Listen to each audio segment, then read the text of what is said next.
नमस्कार, मैं नाज़मीन खान और आप देख रहे हैं SPN 9 न्यूज। हरियाणा में चुनाव से पहले कांग्रेस पार्टी की मुश्किलें ईडी अधिकारियों द्वारा बढ़ाई जा रही हैं। जहां विधानसभा चुनाव को नजदीक आता देख भारतीय जनता पार्टी जीत का दावा कर रही है। तीसरी बार भी हरियाणा में सरकार बनाने का दावा भारतीय जनता पार्टी की तरफ से किया जा रहा है, तो वहीं दूसरी तरफ हरियाणा में कांग्रेस पार्टी के कई विधायकों पर ईडी की छापेमारी और साथ ही साथ गिरफ्तारी भी देखने को मिल रही है। और ये वजह बन रही है कि क्या हरियाणा में कांग्रेस पार्टी क्या विधानसभा चुनाव जीत सकती है। इसलिए उससे पहले ही भारतीय जनता पार्टी द्वारा षड्यंत्र रचा जा रहा है। विपक्षी पार्टियों का दावा है, कांग्रेस पार्टी का दावा है कि जानबूझकर छापेमारी करवाई गई है।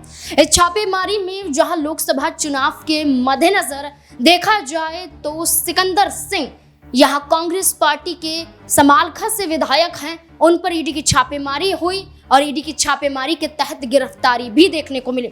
लोकसभा चुनाव बीत जाने के बाद एक और मामला मनी लॉन्ड्रिंग का देखा जाता है। मनी लॉन्ड्रिंग के तहत राव दान सिंह पर ईडी की छापेमारी, उनके अलग अलग ठिकानों पर छापेमारी, उनके करीबियों पर, उनके परिवार पर छापेमारी देखने को मिलती है, जहां 1392 करोड़ इकट्ठा किए जाते हैं। और ईडी के तहत ये कहा जाता है कि बैंक ऋण मामले में राव दान सिंह यहाँ पर कसूरवार हैं, यानी कि आरोपी हैं। अब इस पूरे मामले में रावदान सिंह की गिरफ्तारी और इसी के साथ साथ आपको ये बता दें कि सोनीपत से कांग्रेस पार्टी के विधायक सुरेंद्र पवार पर भी ईडी की छापेमारी देखने को मिली। इसके बाद गिरफ्तारी हो जाती है।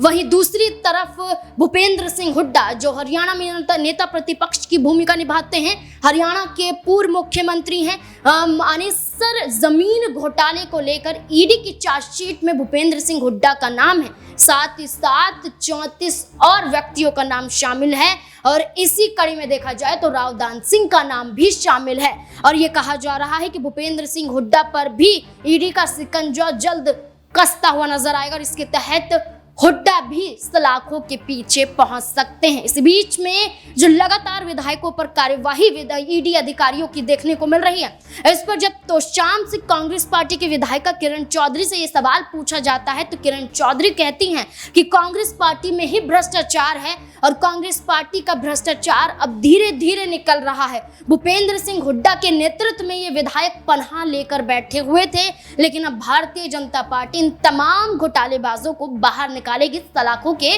पीछे पहुंच जाएगी। किरण चौधरी का दावा है कि कांग्रेस पार्टी पूरी तरह से भ्रष्ट पार्टी है, इसलिए उन्होंने कांग्रेस पार्टी को छोड़कर भारतीय जनता पार्टी का दामन थामा है। क्या वाकई किरण चौधरी की मंशा यही थी कि कांग्रेस पार्टी भ्रष्ट है इसलिए भारतीय जनता पार्टी का दामन थामा, या सीटों को लेकर नाराजगी थी, इसी वजह से भारतीय जनता पार्टी से उम्मीद लगाकर भारतीय जनता पार्टी में शामिल हुई हैं? क्या वजह हो सकती है किरण चौधरी की कांग्रेस पार्टी से अलग होने की? क्या लगता है आपको? क्या है आपकी राय इस मुद्दे को लेकर? कमेंट सेक्शन में जरूर बताएं। देखते रहें SPN 9 न्यूज। धन्यवाद।